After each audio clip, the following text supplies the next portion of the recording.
বলিউডের রঙিন দুনিয়ার প্রেম, বিচ্ছেদ আর বিতর্ক যেন প্রতিনিয়ত নতুন নতুন গল্প বুনে চলে। তবে এই ইন্ডাস্ট্রির সবচেয়ে আলোচিত প্রেম কাহিনীগুলির একটি ছিল সালমান খান এবং ঐশ্বর্যা রায়ের সম্পর্ক। একসময় তাদের ভালোবাসার গল্প যেন সকলের হৃদয় ছুঁয়ে গিয়েছিল। তেমনি বিচ্ছেদের পর তাদের মধ্যে তিক্ততা নিয়েও কম আলোচনা হয়নি। 90 দশকের শেষ দিকে এই দুই তারকার প্রেম ছিল টিনসেল টাউনের সবচেয়ে আলোচিত বিষয়। তাদের সম্পর্কের উত্থান পতন, প্রেম বিচ্ছেদ সবকিছুই যেন সিনেমার গল্পকেও হার মানাবে। আজ আমরা এই সম্পর্কের গল্প শুনব, যেখানে প্রেম, আবেগ, নাটক এবং বিতর্ক সবকিছুর মিশেল রয়েছে।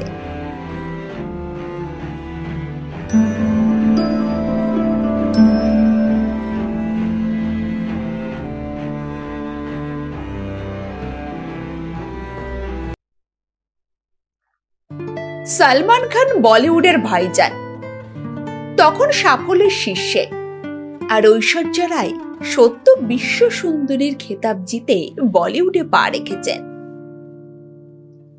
1997 সালে একটি ছবির সেটে তাদের প্রথম দেখা। সালমানের ব্যক্তিত্ব আর ঐশ্বর্যার সৌন্দর্যে মুগ্ধ হয়ে যান সালমান। 1999 সালে মুক্তি পাওয়া সুপারহিট সিনেমা হাম দিল দে চুকে সালামের সেটেই প্রথম দেখা হয়েছিল সালমান খান এবং ঐশ্বর্যা রায়ের। এই সিনেমার শুটিং করতে গিয়েই তারা একে অপরের কাছাকাছি আসতে শুরু করে। ক্যামেরার সামনে তাদের রসায়ন দর্শকদের মন জয় করে নিয়েছিল,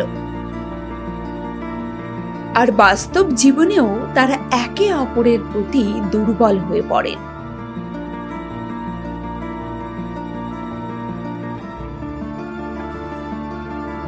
ঐশ্বর্যা তখন ছিলেন বলিউডের নতুন মুখ, আর সালমান ইতিমধ্যেই ইন্ডাস্ট্রির সবচেয়ে বড় তারকাদের মধ্যে একজন। ধীরে ধীরে তাদের সম্পর্ক গভীর হতে থাকে এবং বলিউডের প্রায় সবাই জানত যে সালমান এবং ঐশ্বর্যা সম্পর্কে রয়েছে। এই জুটিকে দেখলে মনে হতো যেন বাস্তব জীবনে রাজকুমার এবং রাজকুমারী। তবে সুখের দিন বেশি দিন স্থায়ী হলো না। কিছুদিন পর থেকেই তাদের সম্পর্কের টানাপোড়েন শুরু হলো।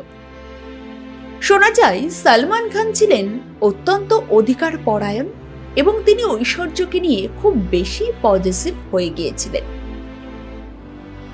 বলিউডের অনেক সহ অভিনেতাদের সঙ্গে ঐশ্বর্যার কাজ করা নিয়েও সালমান আপত্তি তুলতে শুরু করেন।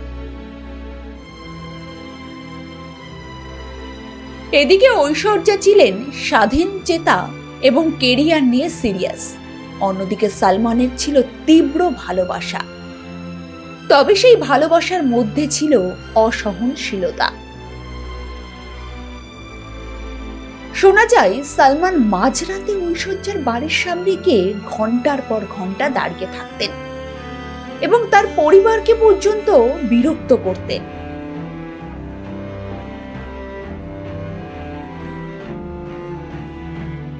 দু 2001 থেকে 2002 সালের দিকে এই সম্পর্ক নিয়ে বলিউডের গুঞ্জন তুঙ্গে ওঠে।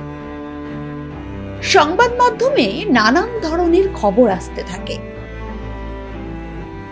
অনেকেই বলেন সালমানের রাগী এবং আক্রমণাত্মক স্বভাবের কারণে ঐশ্বর্যা ধীরে ধীরে দূরে সরে যান।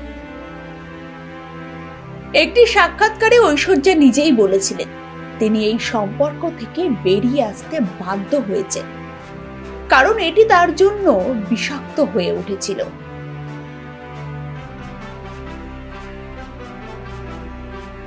ঐশ্বর্যা আরো দাবি করেন যে সালমান তাকে বিভিন্নভাবে মানসিক চাপ দিতেন এবং তার ক্যারিয়ারকেও বাধা দেওয়ার চেষ্টা করেছিলেন।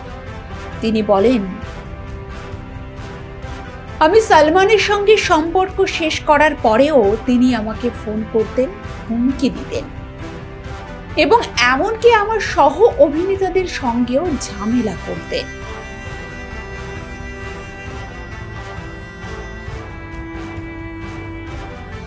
যদিও সালমান খান কখনোই প্রকাশ্যে ঐশ্বর্যের বিরুদ্ধে কোনো অভিযোগ তোলেননি, তবে একাধিকবার বিভিন্ন সাক্ষাৎকারে তাকে প্রশ্ন করা হলে তিনি এড়িয়ে যান।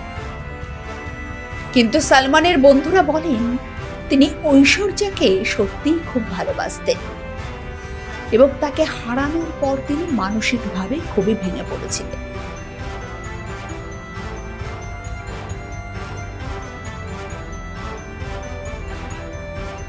দু 2002 সালের পর থেকে তাদের সম্পর্ক একেবারে শেষ হয়ে যায়। ঐশ্বর্যা পরে বিবেক ওবেরয়ের সঙ্গে সম্পর্কে জড়ান, যদিও সেই সম্পর্ক বেশি দিন স্থায়ী হয়নি। এরপর 2007 সালে তিনি অভিষেক বচ্চনকে বিয়ে করেন এবং বচ্চন পরিবারে জায়গা করে নেন। অন্যদিকে সালমান এখনো অবিবাহিত এবং তার ব্যক্তিগত জীবন নিয়েও নানান জল্পনা কল্পনা চলতেই থাকে।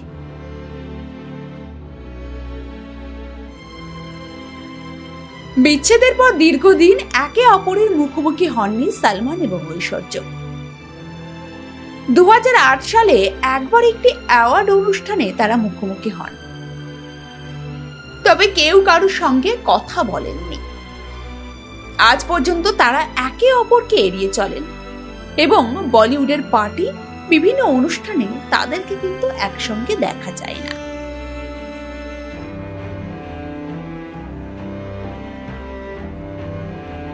তবে তাদের প্রেম কাহিনী এখনো বলিউডের অন্যতম আলোচিত এবং চর্চিত গল্পের মধ্যে একটি।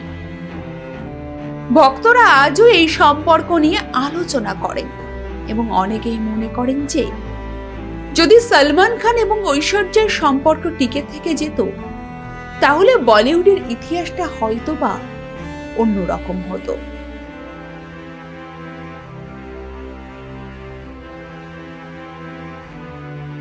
প্রেম আসবে, প্রেম যাবে, তবে কিছু গল্প কখনো হারিয়ে যায় না। সালমান খান এবং ঐশ্বর্য রায়ের প্রেম কেবল একটি সম্পর্কের গল্প নয়, এটি একটি আবেগ, এক ইতিহাস। তাদের ভালোবাসা যেমন উত্তাল ছিল, তেমনি তাদের বিচ্ছেদও ছিল অত্যন্ত বেদনাদায়ক। যদিও তারা আজ দুজন ভিন্ন জগতে চলে গেছে, তবুও এই প্রেম কাহিনী আজও দর্শকদের মনে এক রহস্যময় অনুভূতি জাগিয়ে তোলে। বলিউডের ইতিহাসে এটি চিরকাল একটি আনফিনিশড লাভ স্টোরি হয়েই থাকবে।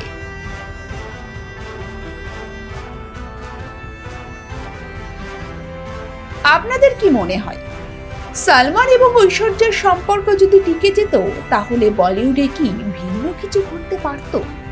আপনাদের মতামত জানান কমেন্ট বক্সে।